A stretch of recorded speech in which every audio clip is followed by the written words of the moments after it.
Good morning everyone all around the world. Today's video guys ay gagawa tayo ng breakfast na pancake with vegetable. This is another recipe guys.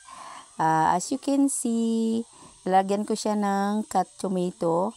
Pwede din lagyan ng green pepper kung may available or green onion leaves pag meron kayo sa bahay. Yan guys, nilagyan ko lang yung tomato kasi yan lang ang meron ako sa bahay. At ito yung version na another for pancake guys for breakfast. Yan, haluin lang yan. Hindi ko pinakita sa inyo kung paano ko ginawa yung dough niya guys. Kasi next time ipapakita ko sa inyo kung paano gumawa sa dough niya before ilagay yung mga veggies. Yan, tomato lang yung nilagay ko. Then, ito, igigrease ko yung aking, lutuan para hindi siya dumikit. Igigrease muna siya ng oil. Kasi itong pan ko guys ay meron siyang takip. Kaya yan. At dapat mainit na yung bago ilagay yung mantika. Grease lang yung gagawin. Ayan. At maglalagay na ako guys ng i-try nyo to guys. Hindi lang yung tomato. Kung meron kayong mga available na mga veggies sa loob ni bahay ninyo, mga leaves, pwede yun yung ilagay. Timplahin nyo muna yung dough. Pero hindi ko kasi pinakita sa inyo kung paano ko tinimpla yung dough. Ayan. Mainit na yung kalan. Kaya ready na yan siya guys.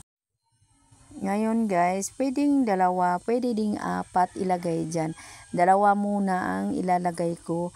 Tignan ko kung magkasya dyan sa aking lutuan guys. Then, pagkatapos yan takpan para maluto yung mga veggies niya sa loob.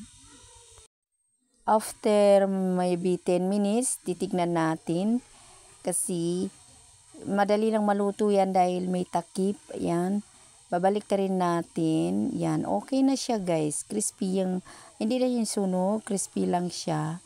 Kasi maganda yung lutuan ko may takip. Kaya titignan natin ng after 10 minutes.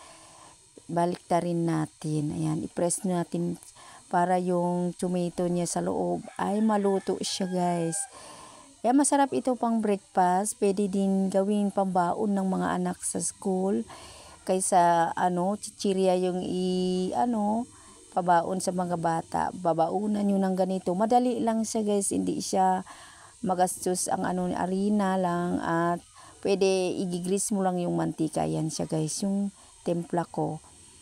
Hindi lang ko kasi pinakita. Ito tapos na ako guys. Ito 5 pesos isa niyan. Kasi ito order ng in-order nila to sa akin. Yan. For breakfast ng mga bisita. At ito guys, siya, elastic siya, hindi siya crispy, pero pag niluluto mo, crispy siya, pero pag na siya, elastic lang siya yan. Masarap siya guys, hindi siya matamis, pero ilalagyan mo rin yung dough ng sugar, yan. Okay na okay siya guys. Try nyo pang baon ng mga bata. Masarap ito. Yan, thank you guys for watching and see you sa next video. Bye!